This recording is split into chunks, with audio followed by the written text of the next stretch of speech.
like I said, I'm gonna hop right into it. So my first question is, what is your artistic process like?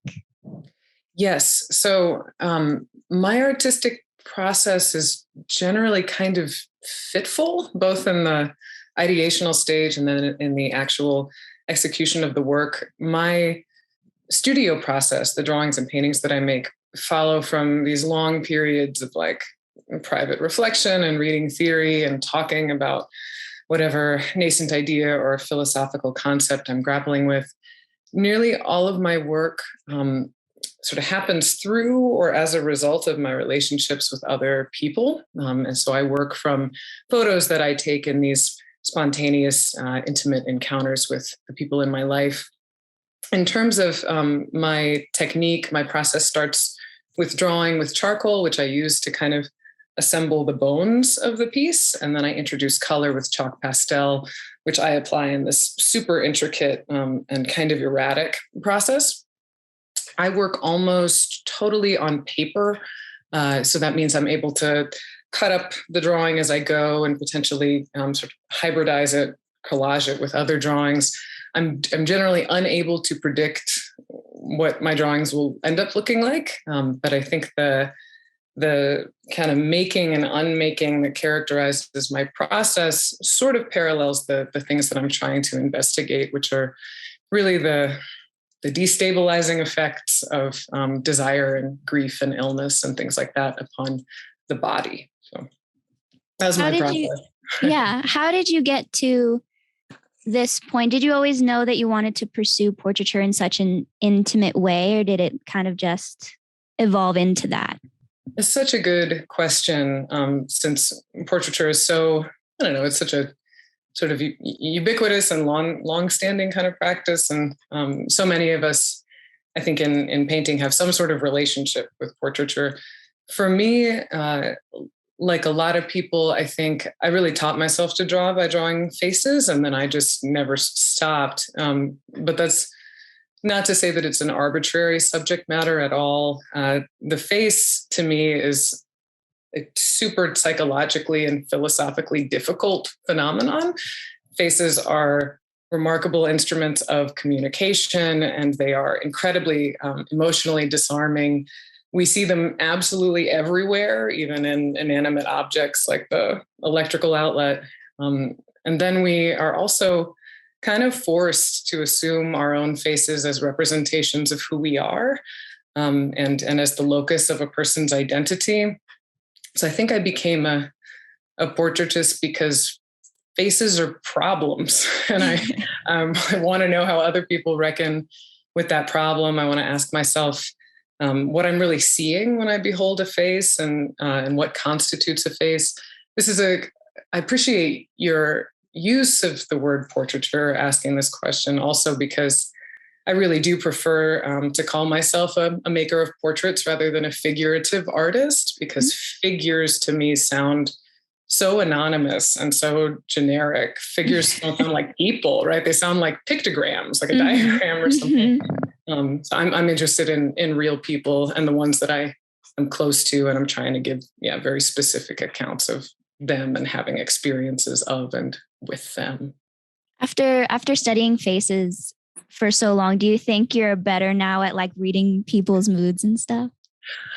I would love to believe that about me. I feel like I'd be giving myself a little bit too much credit if I allowed that were the reality. But I do think I have, maybe a heightened awareness of like the anatomical substructures and things of faces. But oh my God, they're so complicated. I feel like you can never get all the way to the bottom of it. It continues to confound me. Yeah. I asked because yesterday I watched, this is off topic, but yesterday I watched a YouTube video of a psychologist, and he'd studied body language, and he did like an emotional breakdown of the slap that happened at the Oscars.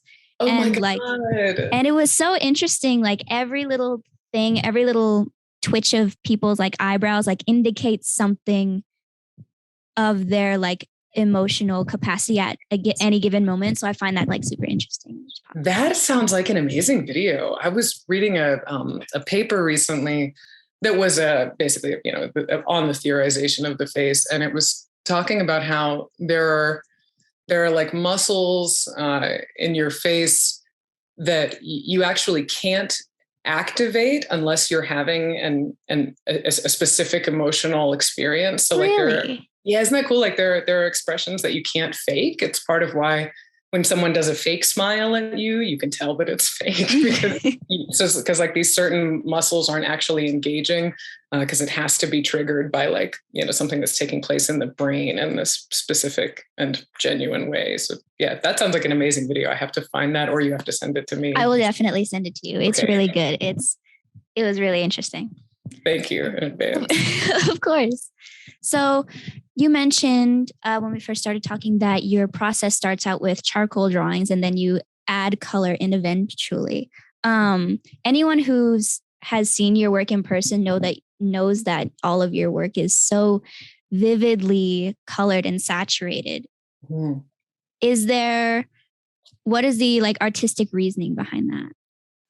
That's a good question too. All your questions are good, but I think my work is so chromatically intense for a couple of reasons, and one of those is because of the weird methodology that I have with the pastel medium, and I think also because my process involves so much scrutiny at such an overblown scale that flesh really becomes something else, and it kind of comes apart. So something particular about chalk pastel that makes me choose it is that it doesn't work like paint. Like you can't mix up a big batch of color on a palette and then maintain this pretty like organized, methodical palette. You also can't like get a lot of coverage with pastel. You can't like use a brush and make big smears of paint on the surface. You can only make a mark as big as the pastel itself. Mm-hmm. So for me, that means like kind of weaving skin together from a bunch of discrete marks using these kind of prefabricated colors and trying to make color relationships that reflect what I'm seeing. The other thing that's important to say is that I always work from my phone. So I'm like super, super zoomed in on the reference photograph that I'm using. And at that point, when things get so magnified in the screen of this tiny phone, mm-hmm. the flesh is really like just an abstract color field. And I think observing it that way, I don't really think in terms of like, what is a flesh tone or how do I replicate a complexion? Mm-hmm. So I don't really come at people's skin having already decided that flesh is all one color or their flesh is all, one sort of unifiable or generalizable color. And it's going to be some, range within sort of brown, orange, or pink. Instead, I'm just kind of seeing their flesh without that kind of presumption, I guess, or without a preconception about what skin is supposed to look like. Mm-hmm. I'm just kind of responding to it in the moment and trying to name the hues that I'm seeing. And, most, I think, portrait makers or figurative artists will talk about seeing the purples and reds and blues and greens in the skin, and so I bring those forward. Ultimately, I do sort of hope that all of that serves to produce a skin that looks super alive, like almost so much so that it's sort of excruciating, or so alive that it actually ultimately starts to look necrotic or sort of bruised and mm-hmm. mottled, which kind of works for me conceptually. So. This is like a thought that I have when I view your work, like at First Friday, when you open up your space. I really like how everybody is so vivid and everybody is like not one shade. It kind of like, for me, it feels very inclusive for like a lot of people, like representation people. We're not differentiated by like how we're portrayed because we're all kind of the same, like flesh. Oh, sorry, there's a cat. Oh my goodness, there is a cat. So I'm glad that inclusivity comes across. You find, of course, the diversity, across skin, which is obviously this incredibly, socially charged, loaded, kind of marked body part in our world. there is an incredible range, but I think I'm, among people, but I'm so interested in the intricate range of colors that make up anybody's complexion, and that anybody's skin is really not reducible, to like a single shade, that everybody is like made up of almost these, it comes across in my work as sort of being these individual fibers of color that ultimately, produce a whole complexion.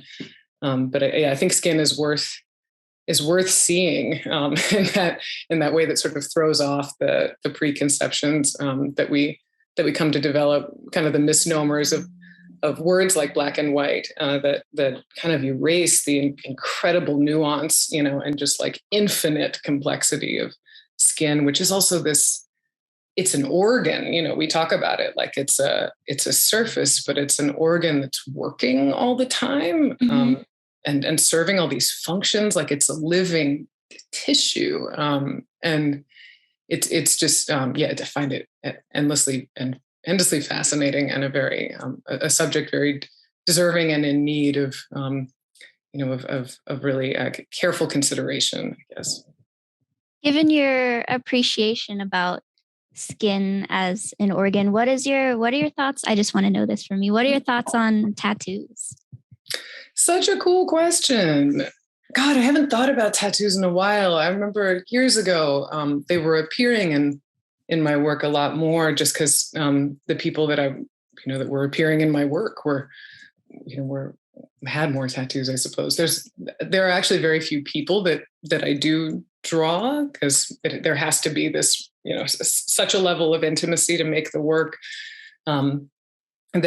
that I can't really make work with with that many people in the world who are also willing to participate in this thing. But of those folks, there's a couple of people who recur throughout my body of work who have tattoos. So I do still get to make some tattoos. I think, tattoos are, what an incredible thing that you can do that. I know so many cultures, have and have long had since ancient times, the ability to render tattoos within skin. It's just like, it's such I really marvel at the process, because it's this ink that's suspended inside. I guess that sort of relates to what we were talking about a moment ago about, the skin not being a surface, but being something with depth, that such that ink can sit, in it. It's like so amazing.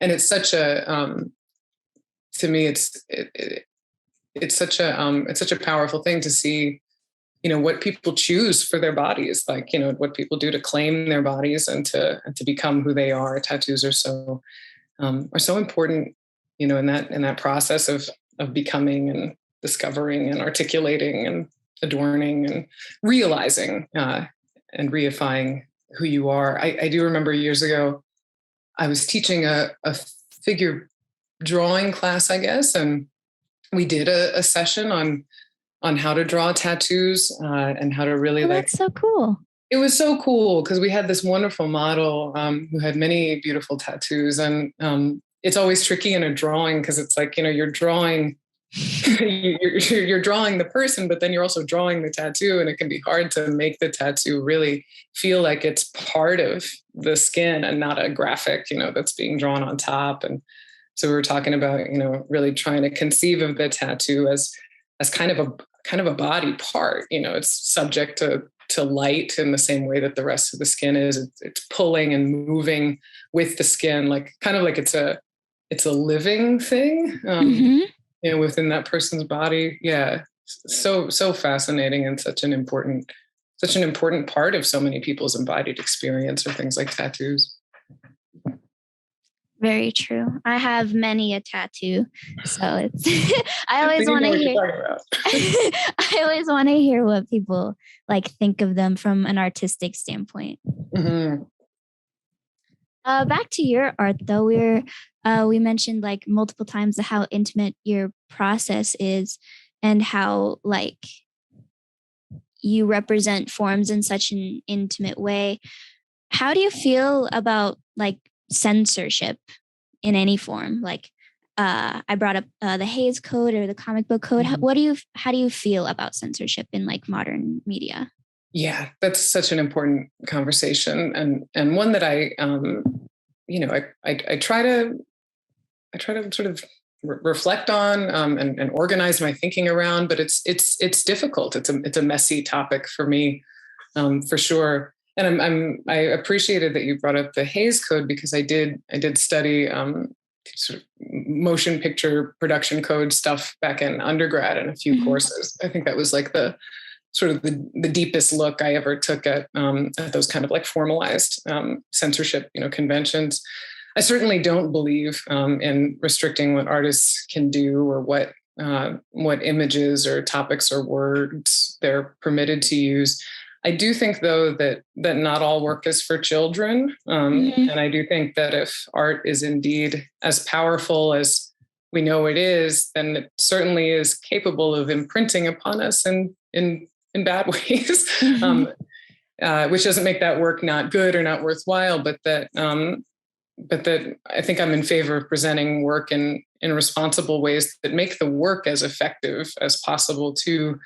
Speaking only for my own work, I had like a censorship thing happen here in the area several years ago, and so I was having a lot of conversations about that, or more so, I was kind of receiving a lot of opinions on that, and it was interesting because a lot of people who were kind of like coming to my defense or the defense of my work were like, oh, how could they do this? Come on, it's just a body. It's just nudity. Come on.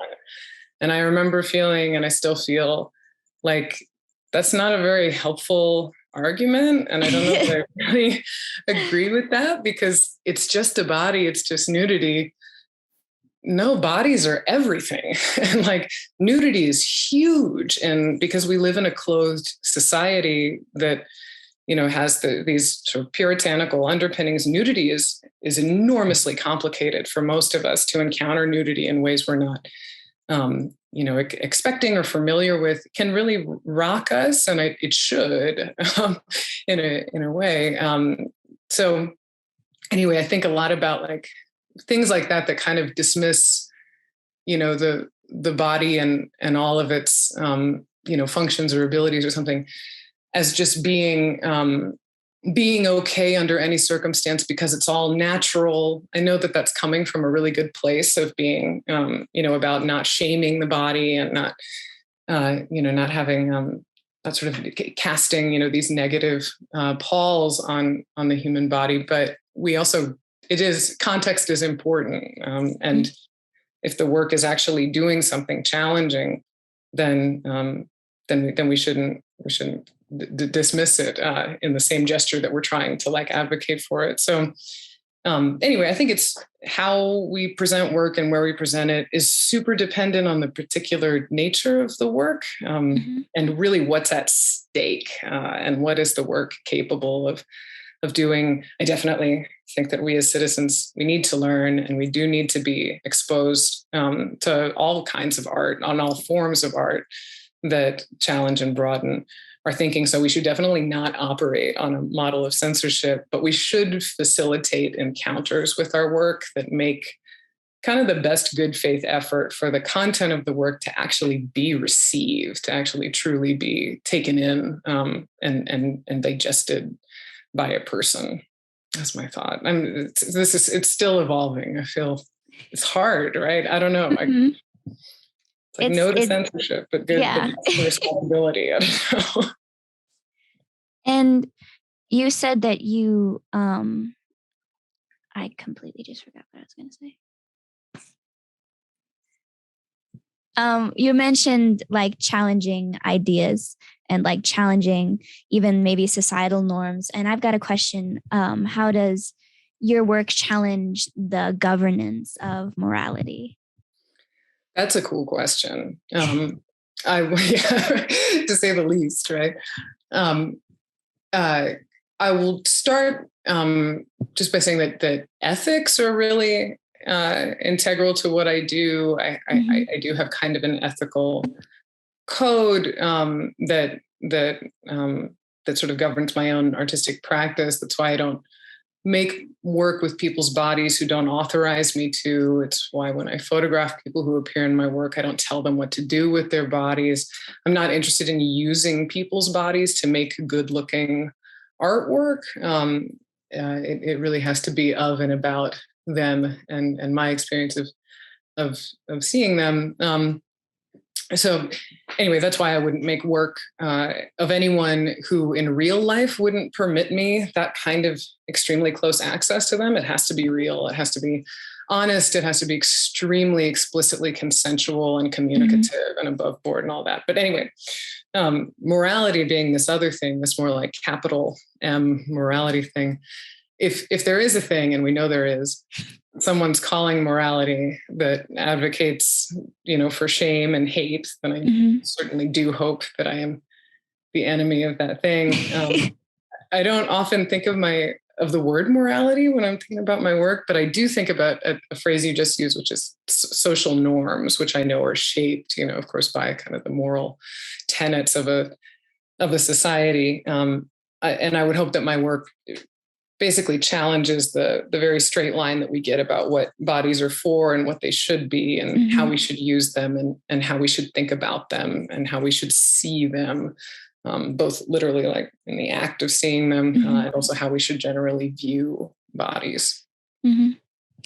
I've got another question. There's been a recent, on social media, there's been an insurgence of this whole body positivity movement. And people not being afraid to show their bodies no matter what color or size. But I guess my question is just what is your thoughts and opinions on? Yeah, I kind of furtively have followed some of the movements and the body positivity, the sort of progression of that social movement on social media. I'm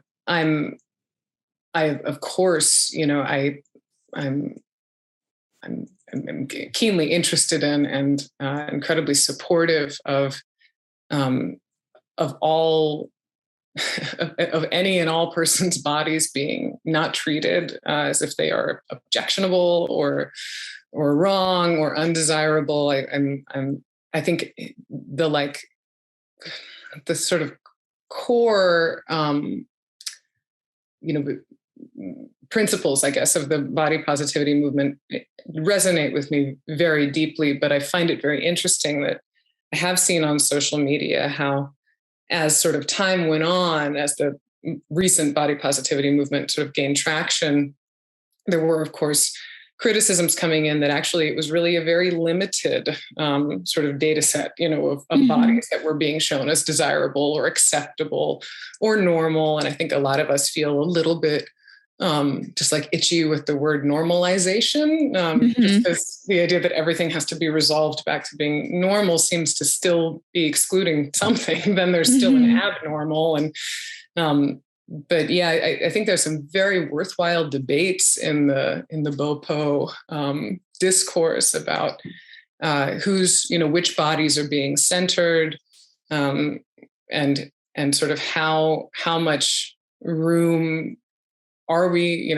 is really being made available for a true diversity of bodies. What does that mean? There starts to be some friction, I think, with ideas about health and about weight.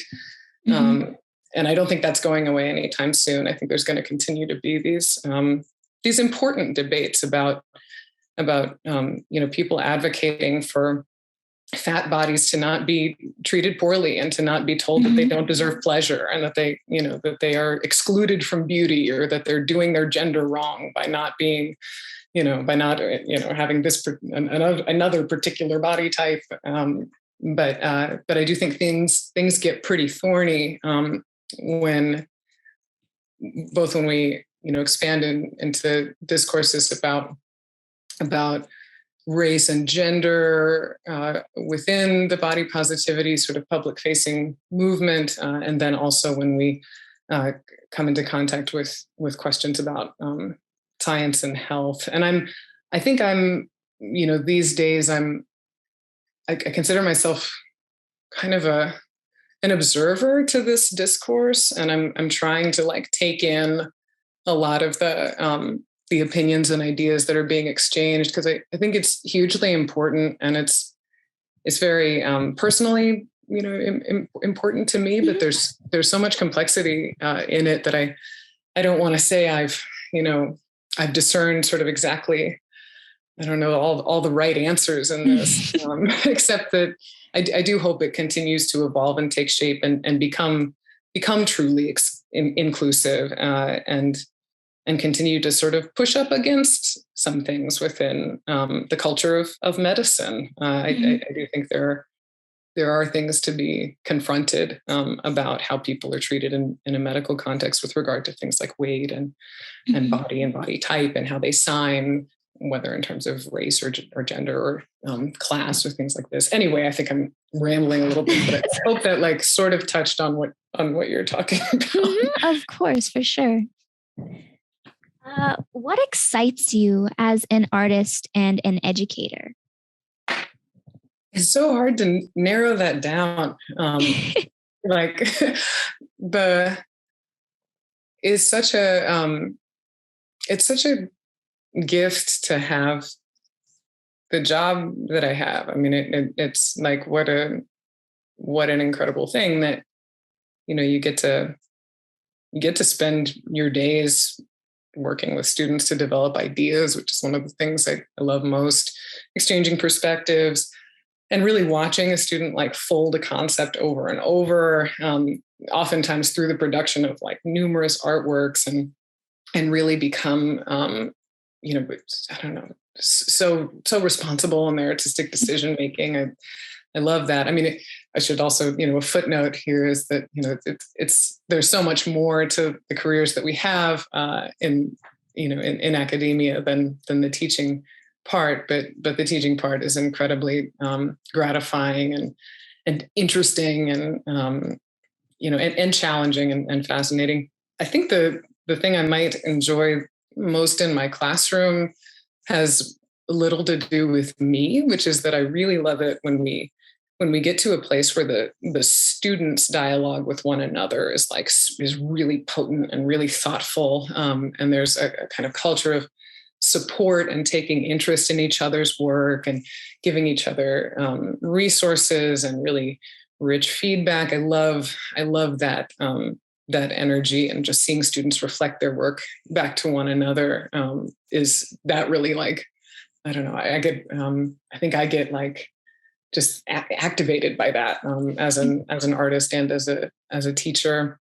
A lot of art teachers, particularly in my discipline in drawing and painting, will say that the thing that we're really teaching is we're teaching people to see and teaching them to be like attentive, careful observers, and really sort of ask questions about what we think we're seeing versus like what is really there.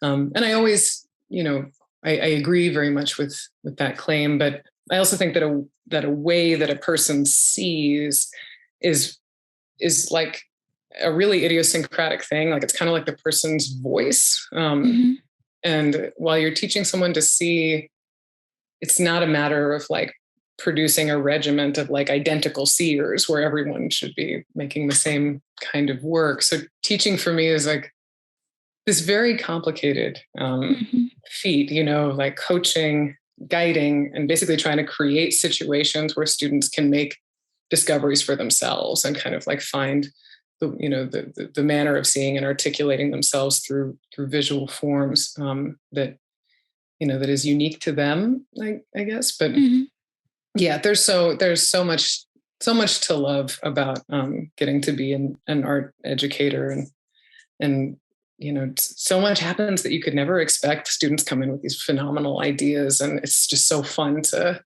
kind of pass the idea back and forth and try to basically nourish them as they're figuring out what they want to communicate or what they want to accomplish materially. Yeah, there's a lot to that. Do you have any advice for maybe incoming students who are considering painting as their medium to study? I was thinking about this recently. I think one of the pieces of advice that I'm like most poised to give is to reflect on the artistic decisions that you ascribe to instinct. So when you're developing ideas, don't stop at like, I'm going to paint this, or I'm going to make this because I like it, or I paint this because I like this and this looks cool to me. Things really start to get interesting at sort of the next point where you start unpacking that. Like, what's behind that? Like, where did that come from? Where did your taste or affinity for that thing come from? The psychology of it. Exactly. Like, what are the implications of that thing? Like, I think that's where a lot of like, I think that's how, at least for me, that's kind of where as a student, I think I like broke into starting to figure out how to critically think and in terms of art and continue and basically make work that's interesting to me by kind of mining my own intuitive decision making. I would also say that students considering painting in particular should know that painting isn't limited to brushes and canvases and easels. You know, painting is a fluid, very expansive field, and if you're studying painting, you shouldn't feel like or you shouldn't come into it feeling like everything you have to make is going to be two-dimensional or pictorial, or is going to ultimately be something that we would identify as an image. Even for paintings that are on canvases and are do sort of art host bodies for pictures, paintings act on us, not just visually and intellectually, but we encounter paintings with our whole bodies. They're physical events. And I think what you intend for your viewer's body, what relationship your work has to their physical person is really important and exciting to think about. I think that's kind of where we start to, realize that painting and drawing, which are so sort of tied to image and two-dimensionality, it's where we start to sort of appreciate them as objects, as sort of entities in the room with us, and all the possibilities that starts to open up. That's what I would say to no one in particular about exploring painting. I'm sure the no one in particular is very appreciative of your. They're a good sport. I love that person. Yeah, they're so good. One of my final questions is, what are your plans for future projects? Yeah, I think I'm in a cool place right now with a couple of new directions. I am looking forward to a faculty development leave in the fall, and during that time, I will be producing a body of work. That work will be the yield of an interdisciplinary collaboration that I'm undertaking with Dr. Mark Zuckerman and Nancy Kasner of the Division of Gastroenterology at TTU HSCL Paso. This is a project funded by the College of the J.T. and Margaret Talkington College of Visual and Performing Arts, Arts and Medicine grant initiative.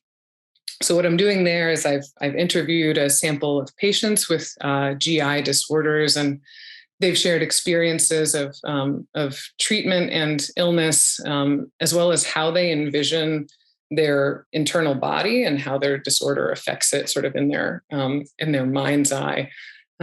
So I will be making portraits as such of these people, but the portraits will be modeled on stills from their endoscopic exams, so these interior spaces of their GI tract.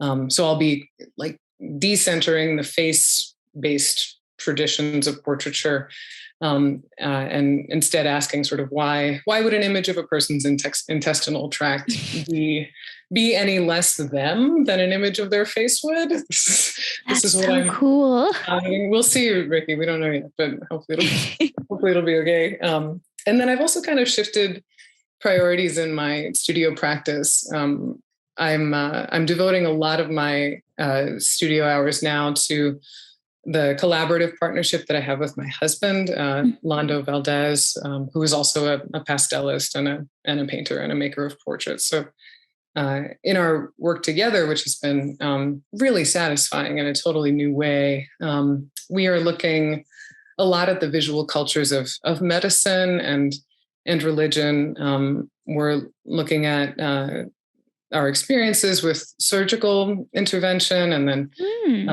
the sort of continuing theme of love and desire. And we're using only our own or one another's bodies as our subjects. So it's experimental, but we kind of gained some ground during the pandemic, and it feels like, like the engine is really turning over now. And we've started to experiment a little bit with video and performance, neither of which either of us are familiar with at all. So that should be weird. And we'll just see where that goes. But that's what's on the docket for now.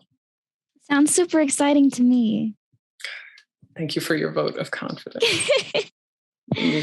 I just like the idea of art being so, you mentioned the word interdisciplinary, and as a person who's like who on the daily has these like woven interests, where I do this project with Travis Neal where we're doing like it's so cool. Love him. Love you, Travis. I adore Travis.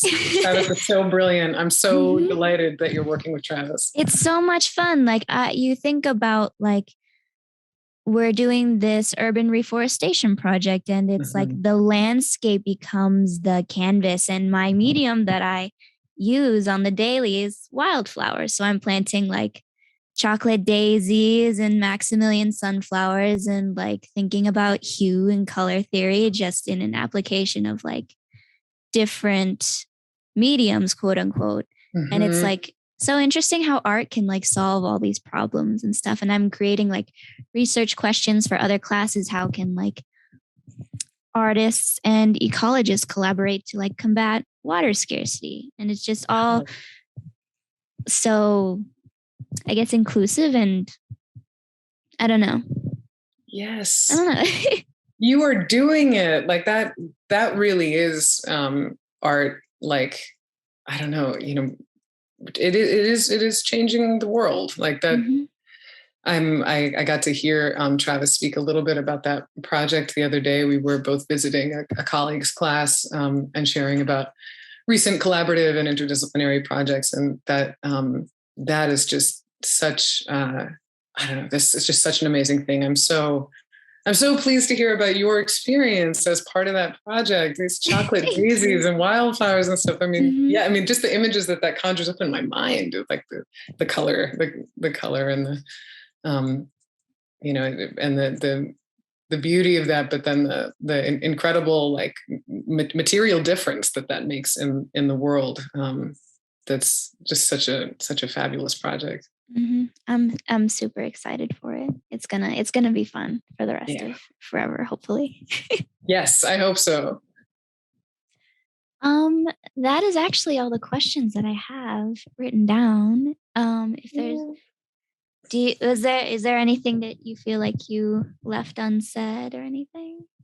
I don't think so. Your questions are really good. I appreciate scheduling with me so that I was like, oh my God, these questions are like, she's asking real things. Like, I try to ask real things. You do, and like you should be recognized for that, because there's a form of interview out there that that might not dig as deep.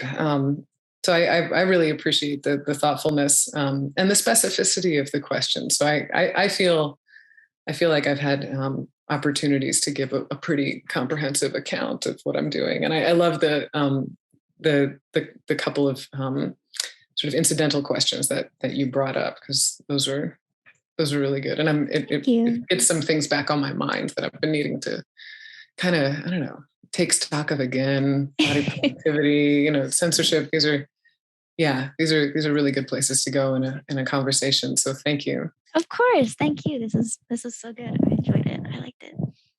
Me too. Ken, real quick, how do I pronounce your last name? I'm a French minor, so I want to say it with a French accent. Ah, that's awesome. So it's Fremaux. Fremaux. Fremaux.